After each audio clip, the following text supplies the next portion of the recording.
За бүгд нь шинэ оны минь төргий. Тэгээд 2025 оны хамгийн ихний контентоор уулзж байгаадаа баяртай байна. Тэгээд 25 он гарснаас хойш нэлээд олон зүйл боллоо. Тэгэхээр энэ удаагийн Tech Tools дээр хэдүүлээ CES 2025 гэж яриад байгаа те. CES 2025 Computer Electronics Show дээр юу болж өнгөрөв. Тэгээд мөн TikTok-тэй холбоотой сонир сайхан. Тэгээд гуравт нь болохоор өнөөдөр болсон Трампын тангараг өргөх эсэлтээр технологийн томчууд ирсэн байгаа. Тэгээд мөн технологитой холбоотой бас олон шууганууд дэгдэх шиг боллоо. Тэгээд тэрний талаар ярилцах болно. За хамгийн ихний мэдээ 1 сарын 8-наас 11-ний хооронд CES 2025 буюу консюмер руу чиглэсэн илүү технологиг хөгжүүлдэг компаниуд өөрсдийн шинэ бүтээгдэхүүн хөгжүүлж байгаа бүтээгдэхүүнүүдэд танилцуулдаг юм шоу болдог. За тэгээд энэ шоуны бас хамгийн онцлог хэсэг нь юу байдаг вэ гэхээр Nvidia компани өөрсдийн дараагийн үеийн график карта олон нийтэд танилцуулдаг юм уламжлалтай. Тэгээд энэ ивентээр юу болсон бэ гэхээр Nvidia дараагийн үеийн 50 series график картуудыг танилцуулсан. За 50 series-с бол ямар одоо үнэтэйгээр танилцуулагдсан бэ гэхээр за RTX 5070 $549, за RTX 5070 Ti $749, RTX 5080 $999, RTX 5090 $1999 үнэтэйгээр танилцуулагдсан. Тэгээд энэ дээрээс хамгийн одоо шууган тарьсан бүтээгдэхүүн нь юу болж таарсан бэ гэхээр RTX 5070. За RTX 5070-ыг яагаад шууган тарьсан гэж үзээд байгаа вэ гэхээр 4090 шиг перформансыг үзүүлж чадна. Гэхдээ 4090-ээс маш хямдхан үнийн дүнтэйгээр гарсан. Тэгээд энэ нь одоо сошиалч гэсэн ер нь нэлээд бүүн болж ах шиг байна. За мэдээ сошиал дээр бол энэ график картуудыг туршиж үзээд тоглоомнууд дээр туршиж үзээд хэрхэн одоо 4090-ээс ялгаатай одоо перформанс үзүүлж чадж гин гэдгийг нь бол ерөнхийдөө бол агүй олон туршсан контентууд байгаа. Тэгээд бидний гар дээр энэ график картууд ирэх юм бол бид нас энэ дээр туухгүйс туршиж үзсэн контент хийнэ. За ерөнхийдөө бол маш энгийнээр ойлгоход бол энэ 50 series-ийн график картаараа Nvidia юу ойлгуулахыг хичээсэн бэ гэхээр ер нь энэ компани цаашдаа AI-ийн чиглэл рүү одоо бүх одоо анхаарлаа төвлөрүүлнэ. Тэгээд бүх график карт нь AI-ыг хөгжүүлэхэд зориулагдсан гэдгээрээ онцлогтой. За тэгээд тэр талын бас хөгжүүлэлтүүд яаж энэ график картуудыг шингэж орж ирсэн бэ гэдгийг бол нэлээд сайн тайлбарласан. За ер нь бол маш хар энгийн ухаанаар ойлгоход өмнөх үеийн 4090 график картыг үзүүлэлт бол нэг ийм өндөр түвшинд байгаа. Одоо перформанс үзүүлж чаддаг гэж ойлгоход бол одоо энэ жилийн гаргасан 5070 бол харьцангуй жоохон дээгүүр перформанс яваад яг гейминг ч юм уу те одоо видео эдитинг бусад юмнууд дээр яг ингээд жоохон дээгүүр байгаа. Гэхдээ энэний дээр дахиад AI tops буюу одоо AI хөгжүүлэлтэнд ашиглах хөгжүүлэлтэнд үзүүлэх үзүүлэлтээр бол бүр хамаагүй илүү байгаад байгаа гэсэн үг. Тэгэхээр энэ график картуудыг болохоор яг ямар хэмжигдэхүүнээр хэмжиж AI одоо хөгжүүлэлтэнд ашиглаж болох вэ гэдгийг дээр нь тайлбарлахад AI tops гэж нэг үзүүлэлт байгаа. Амар энгийнээр тайлбарлахад AI tops гэдэг одоо үзүүлэлт нь 3000 4000 гэсэн тоонууд байгаа шүү дээ. Эдгээр тоонууд нь өндөр байх тусмаа AI-ийн одоо их хэмжээний одоо датан дээр одоо ажиллаж чадна гэсэн үг. Одоо илүү хурдтай өмнөх одоо AI сургахад ашигладаг зарцуулдаг байсан хугацааг илүү богинохон болгох дээр л одоо энэ график картууд илүү одоо хөгжүүлэгдэж ирж байна гэж ойлгоход болно. За тэгээд дээрэс нь мөн транзистораараа бас хэмждэг. Транзистор гэдгийг хэдүүлээ юу гэж ойлгох вэ гэхээр мэдээлэл дамжуулах хурал гэсэн үг. Хэрэг хэмжээний транзистор байна. Тэр хэмжээгээр мэдээлэл дамжуулна гэсэн үг. 50 series-ийн картууд бол 92 биллион транзистортай гэж байгаа. 92 тэрбум транзистортай.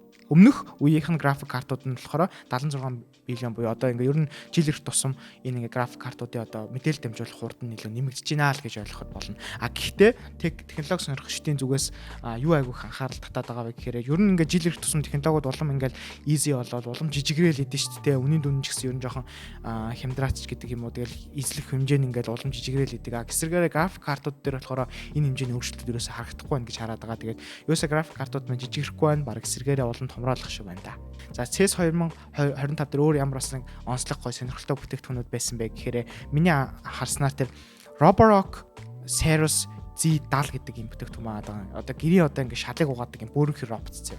Тэгээ ингээ гэрийнхэн шалыг угаагаа тоосмосын арчихынхаа хажуугаар дээрэс нэг юм гар гараад ирсэн. Одоо энэ төмрөн гар гараад ирсэн. Тэр нь болохоор ингээд одоо юу гэдэг чи оймс ч юм уу тийм жижиг гэрийн шалан дээр байгаа унтсан байгаа энд тентгийн юмнуудыг цуглуулад энд юу нэг сакс руу хийдэг ч юм уу тийм одоо үйлчлэгээ үзүүлдэг тийм одоо гэрийн vacuum цэвэрлэгч гэсэн. Тэгээ тэр нь болохоор ямар хүмүүст аягүй таалагдж байгаа гэхээр яг гэртээ ингээд жоох хүүхдтэй айлууд аягүй сайн ойлгох бах. Ер нь хүүхд ингээд нэг тоглоомоор ингээд өдөрт хүүхд нь ингээд тоглоход ингээд бүр хэдэн зуун ширхэг юм одоо жижиг одоо тэг лего гэж одоо жижиг хэсгүүд ингээд газар ингээд аваарсан байдаг шүү дээ. Тэгэл тэрийг орой болгон хурааж мараахад аягүй хүндрэлтэй байдаг. Тэгээд эцэгчүүдийн зүгээс бол энийг яг тэрэн зориулагдсан ашиглал аягүй гоё юм байна гэсэн бас санаа гарч ирсэн. Тэгээд за мөн LG-ийн flower lamp гэдэг байгаа. Тэр нь болохоор яадаг вэ гэхээр энд гэрийн ингээд нэг буланд ингээд байж идэг гоё ламп болоо гоё тэр хэсгийг ингээд гоё гэрэлтүүлдэг. Тхийнхээ хажуугаар бас мөн доор нь ингээд цэцэг тарина. За тэгээд цэцгээ болохоор тэр ламп нь ингээд тодорхой цагуудад өөрөө ингээд ламп нь ингээд одоо усны цорхтой тэрүүгээр ингээд усалчдаг. Тэгснэ гэрэлтдэг. Тэгснэ ингээд залгуур малгууртай тийм ингээд бүр амар олон төрлөөр ашиглаж болох боломжтой тийм ламп ингээд хоёр төрлөөр гарсан. Нэг нь болохоор юм босоо яг юм өндөр булан ингээд тавьчихдаг. Нэг нь болохоор ширээний хажууд ингээд тавьчихдаг юм жижигхэн загвараар бас танилцуулагдсан. За мөн үүнээс гадна Lenovo-гийн нэг лаптоп бас айгуу сонирхолтой санагдсан. Дэлгэц нь ингээд сундаг шууд ингээд босоо дээшээ ингээд сунчдаг. Ийм сундаг дэлгэцтэй Lenovo-гийн лаптоп бас олон анхаарлын төвд өртөж явах шиг байна. За тэгээд CES 2025-ын хувьд болохоор нэг иймэрхүү апдейттэй. За дараагийн мэдээ нь юу вэ гэхээр TikTok-ийн бан. За 2024 оны 4 сард Америкийн одоо хуулийн байгууллагаас TikTok-ыг одоо үндэсний аюулгүй байдлын хэмжээнд нөлөөлөхүйц одоо зүйл учруулж болцсошгүй гэдэг үндслэлээр ер нь TikTok болон ер нь ByteDance гэдэг хятадын компани хөгжүүлж байгаа энэ технологийн одоо Apple бүтээгдэхүүнүүдийг Америкийн нэгдсэн улсаас одоо бандах шийдвэр гаргасан. Бандна гэдэг нь болох одоо хэрэглэхэ Америкийн нэгдсэн улсын зах зээл дээр хэрэглэхэ болно гэсэн үг. Тэгээд энэний хажуугаар бас нэг хятадын нэг хөгжүүлсэн Red Note гэдэг app одоо шууд шуурсан. За тэр нь болохоор ер нь бол ингээд функц нь бол яг л TikTok шиг гэхдээ хажуугаар нь бас ингээд худалдаа болт хийждэг, карт матаа болчихдог.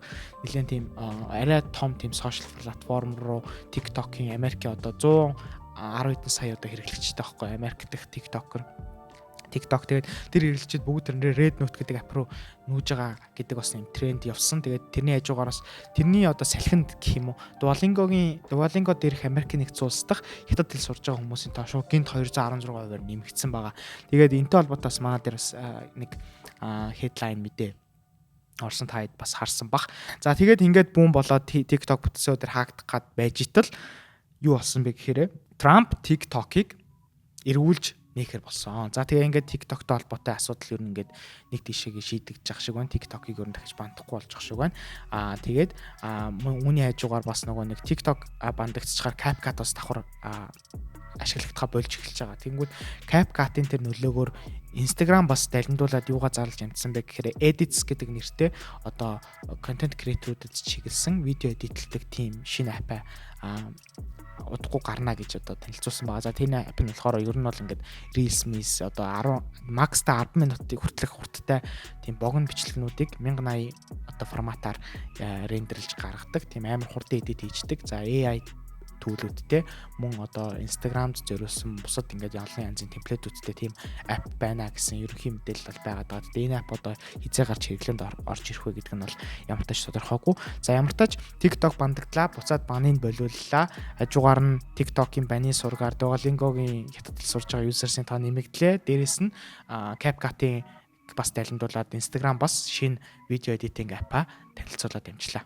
За хамгийн сүүлийн мэдээ нь юу вэ гэхээр бидрийг яг унтж байхад шүүн Трампын тангар хүрэх ёслол боллоо. Тэгээд энэ мэдээ яагаад ийм технологийн сувг дээр бас орж ирж байгаа вэ гэхээр энэ тангар хүрэх ёслолд дэлхийн технологийн бүх томчууд очсон. За би нэрийг нь дурдах юм бол одоо Apple-ийн гүйцэтгэх захирал Tim Cook, Google-ийн гүйцэтгэх захирал Sundar Pichai, тэгээд OpenAI-гийн гүйцэтгэх захирал Sam Altman, за тэгээд мэдээж Elon Musk, Trump-ийн баруун гар, за тэгээд Uber-ийн гүйцэтгэх захирал founder гэх мэт те иймэрхүү технологийн бүх томчууд очсон байгаа. За тэгээд яагаад энэ технологийн томчууд энд ирэх болов Трампыг ингэж их хэмжээгээр одоо donate хийж дэмжих болов багадаа $1 сая бүгд дэмжсэн шүү дээ.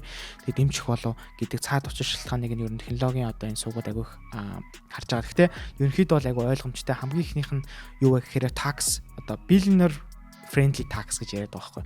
Ер нь том технологийн том компаниуд ер нь том бизнесүүд болон тэднэрт арай таксын дарамтыг маш их хэмжээгээр багасгана. Тэгээд тэрэнд нь Тэр нь болохоор ер нь бол энэ технологийн томчуудад бол маш их одоо яг толгойн өвчнөөс салгах нэг боломжийг олгож байгаа. Трампыг дэмжих одоо нэг суурь нөхцөл гэсэн үг. Хоёрд юу гэхээр MAGA movement гэж яриад байгаа тий.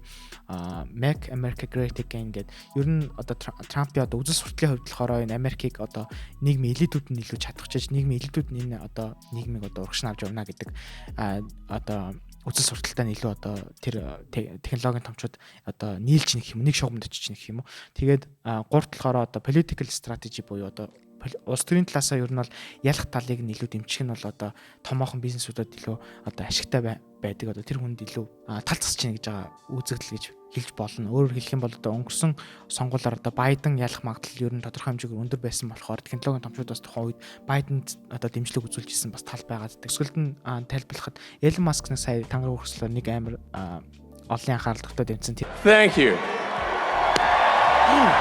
Ингэсэн захгүй. Тэгээ мань хүний энэ одоо үйлдэлийг нь болохоор хуучны нэг нацист Германы үеийн одоо мэдчилгээ, Гитлерийн мэдчилгээ гэж бас ярьдаг тий. Энэ мэдчилгээтэй илүү төсөөтэй байна гэсэн. Уул нь бол чаваас my heart goes out to you гэдгээл тэгж илэрхийлж байгаа юм шиг байна. Тэгээд яггүй ийм ив хавгүй хийсэн өөрөө яг тэр үйлдэлтэй нэлээд адилхан харагдцсан. Тэгээд мэдгүй maybe энэ бол зүгээр нэг юм энгийн өөрөө саанд оромгүй шууд хийсэн үйлдэл юм уу эсвэл PR-ын шинжтэй ч юм уу тий. Яг гоо ингэж хийсэн амар олонний анхаарлыг татаж бараг Трамп шиг илүү их ярихад хүрэж байгаа. Тэгснээ араас нь зүгээр my heart goes out to you гэдэг нь болохоор тэр үйлдэлтэй нэг тэр тим нацист Германы мэдчилгээ биш байсан шүү гэдэг рүү илүү зөөлөлж байгаа ч юм. Энэ PR-ийн хувьд бол Elon Musk-т нэлээд сайнаар нөлөөсөн баха гэж үзэж байна. За тэгээд онгорсон сошиал технологитой холбоотой автодууд гэх юм бол юм байна. Дараагийн удаа болохоор бид нар ер нь Apple Watch тэгээд удахгүй бас Samsung-ийн ивент болох гэж байгаа. Samsung Galaxy 25 S25 Ultra танилцуулагдана. За тэгээд энэ ивент дээр бас бид нар очиж контент бэлтгэх байгаа. Тэгээд тэрхүү контентуудаар та бүхэндээ уулзцгаая. Манай YouTube контентыг үздэг хэрнээ subscribe дараагүй хүмүүс нийт хүмүүсийн 70% subscribe дараагүй гэдэм билээ. Тэгэхээр та бүхэн манай Өнөөдрийн YouTube сувгийг subscribe дараарай. Тэгээд дараагийн контентоор уулзцгаая.